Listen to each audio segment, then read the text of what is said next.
आज माँ ने मेरे सामने सुबह से ही दुखड़ा रोना शुरू कर दिया था। अरे कौन से बड़े काम करती है तेरी पत्नी। यह काम तो हम लोग रोज करते आ रहे हैं।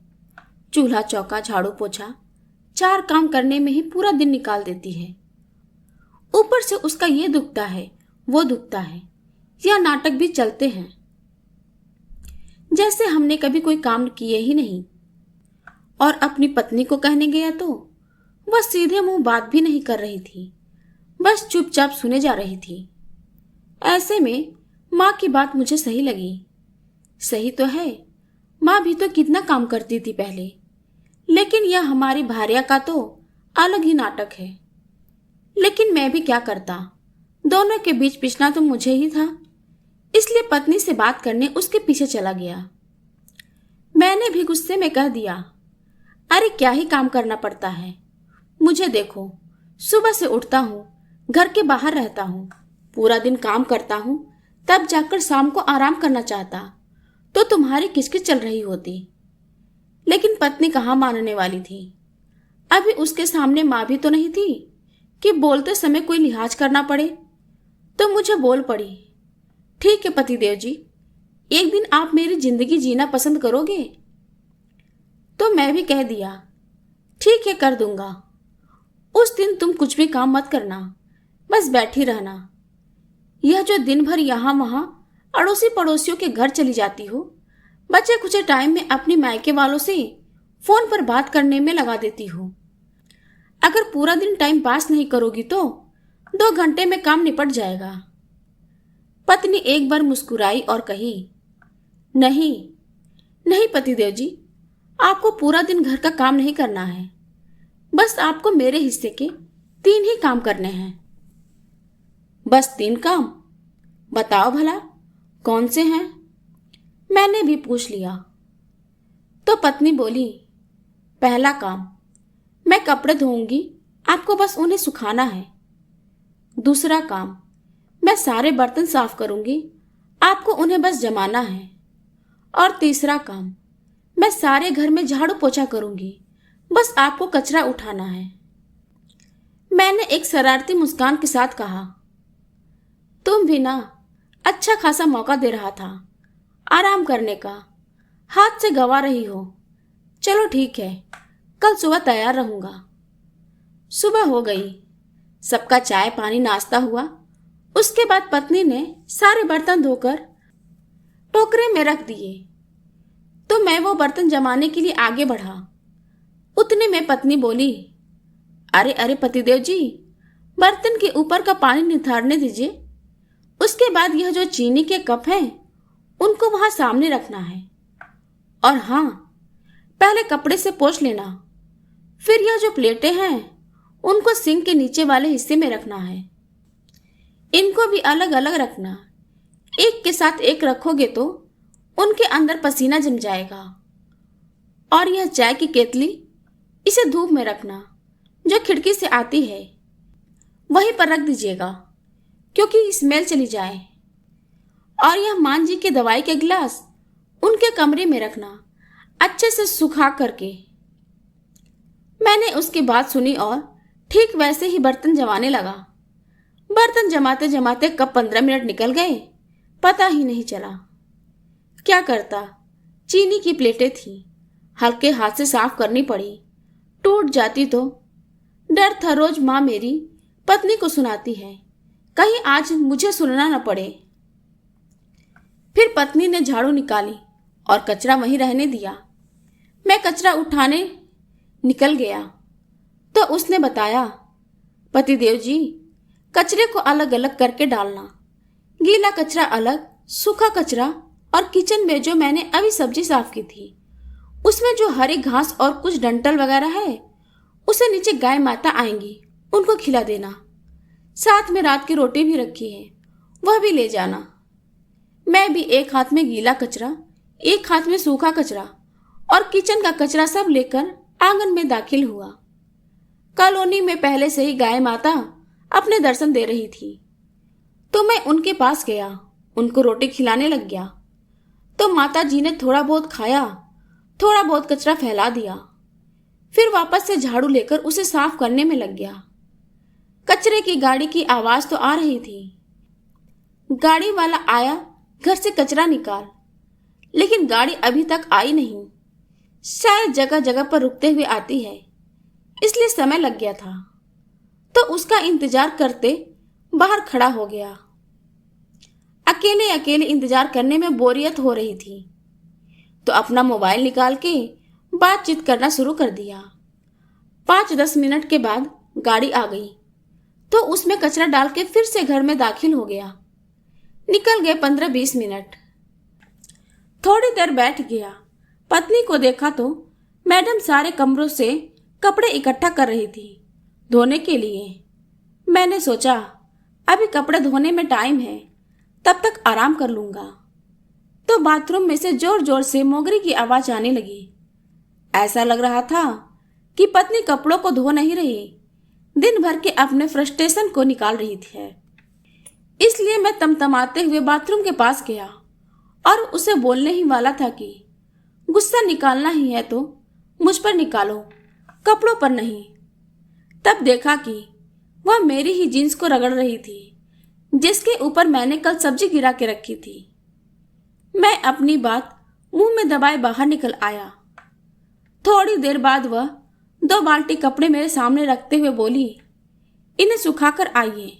और हाँ, इसमें यह जो साड़ी है इसका रंग जाता है, इसलिए इसे छांव में सुखाना। और यह जो शर्ट और पैंट है इनको उल्टा करके सुखा दो, ताकि इनका भी रंग न जाए और धूप भी लग जाए। सारे कपड़ों को क्लिप लगा देना और अलग अलग दूर दूर सुखाना, ताकि ठीक से अच्छे से सूख जाए। पता नहीं बारिश कब आए और इन्हें उठाना पड़े। मैंने उसकी इंस्ट्रक्शन सुनते हुए बस हाँ में गर्दन हिलाई और ऊपर छत की ओर चला गया। छत पर जाते ही एक एक कपड़ा अलग अलग करके सुखाने लग गया। पैंट को उल्टा करके डाली, शर्ट की बटन लगाए, रस्सी पर लगे कपड़े सुखाते हुए देखा कि कॉलर और पैंट के ऊपर के दाग निकल चुके थे। मन ही मन खुद को पत्नी की तारीफ करने से नहीं रोक पाया। फिर बच्चों के छोटे छोटे कपड़े, उनको सुखाना तो बड़ी मुश्किल का काम लगा। जैसे डालता वैसे ही हवा का झोंका उन्हें उड़ाता था। एक हाथ से कपड़ा पकड़ता, एक हाथ से चिमटी लगाता। जैसे तैसे कपड़े सुखाने में आधा घंटा चला गया। तो इतने में पड़ोस के दादी भी उनके छत के ऊपर आ गए। अब इसे प्रणाम नमस्ते करना जरूरी था। अगर नजरअंदाज करते हुए चला आता तो न जाने क्या सोचती। कैसा लड़का है, बात तक नहीं करी, इसलिए उनसे बतियाने लग गया। समय तो आगे बढ़ ही रहा था। थोड़ी देर बात करके नीचे की ओर आ गया तो पत्नी खाना बना चुकी थी। सिंक में बर्तन जमा हो चुके थे। कढ़ाई, तवा, चम्मच, मिक्सी के जार, चकला, बेलन और न जाने कितने सारे। बीच बीच में आने जाने वाले भी चल रहे थे, इसलिए चाय के बर्तन वापस से सिंक में हाजिर हो गए। पत्नी ने वह सारे बर्तन साफ किए और सबको खाना परोसने लग गई। सबने खाना खाया और फिर से सिंक में बर्तन जमा हो गए। मैं तो पहले के बर्तन जमा ही रहा था। तब तक पत्नी ने दूसरे बर्तन धोकर रख दिया और दया के भाव से मुझसे बोली, अब इन्हें रहने दीजिए, दोपहर बाद जमा दीजिएगा। मैंने देखा इतनी देर में सुबह से वह एक बार भी बैठी नहीं, ना ही उसने अपने फोन को हाथ तक लगाया। तो मैंने इतराते हुए कहा, क्या बात है, आज तुमने एक बार भी फोन नहीं उठाया? तो वह हल्की सी मुस्कुराहट के साथ बोली, आपको ही तो फोन लगाती हूं, आज आप घर पर हैं तो क्यों लगाऊं? इस पर मैंने कहा, क्यों, मैके में किसी को नहीं लगाती? माँ तो कहती है कि दिन भर मोबाइल पर लगी रहती है। मेरी तरह मैके की औरतें भी काम में ही बिजी रहती हैं। त्योहार पर छुट्टियों के दिन बातचीत कर लेते हैं। माँ ने ऐसा बोला तो ठीक ही बोला। बच्चों की ट्यूशन वाली, गैस कनेक्शन वाला, डिस्क वाला, कोरियर वाले, आधे से ज्यादा काम तो आजकल मोबाइल पर ही होते हैं। वह निर्विकार भाव से बोली। फिर बच्चे स्कूल से घर आ गए तो उसने वापस से गैस जलाया, बच्चों को उनके पसंद से खाना खिलाया। बच्चों के टिफिन वापस से सिंक में हाजिरी देने आ गए। फिर से उनके खाने की प्लेटें वहां जमा हो गईं। पत्नी ने उन्हें भी धोया और एक साइड रख दिया और झाड़ू निकालने लग गई, ताकि यह सुबह से ही दूसरी बार की झाड़ू थी। कचरा तो हो चुका था। इतने में ही माँ की आवाज आई चाय बनाने के लिए, तो वह चाय बनाने लग गई। वापस से चाय के बर्तन सिंक में चले आए। पत्नी ने उनको भी धोए और रख दिए। बच्चे स्कूल से आए थे तो उनके स्कूल के कपड़े बाथरूम में आ गए, तो पत्नी और कपड़े धोने लग गई, ताकि दूसरे दिन स्कूल में वही कपड़े पहन के जाने थे। मैं तो किचन में धुले हुए बर्तनों का ढेर देखकर ही डर रहा था कि इनको पोंछ कर सुखाकर जमाना है। तभी इतनी देर में पत्नी बाल्टी में बच्चों के स्कूल के कपड़े लेकर आ गई और बोली, इन्हें सुखाकर आइए। यूं ही पूरा दिन चला गया। शाम का नाश्ता हुआ, वापस से सिंक में बर्तन आ गए। फिर रात का खाना हुआ, वापस से सिंक में बर्तन आ गए। पूरा दिन यही चक्कर चलता रहा और अभी मैं इस काम से पक गया था। तो सच में मुझे पत्नी पर दया आ गई। जिन चीजों को सिर्फ सुखाने में मुझे आलस आ रही है, उनको तो मेरी पत्नी धोकर चमकाती है, फिर सुखाती है, उसके बाद प्रेस करके अच्छे से जमाती है।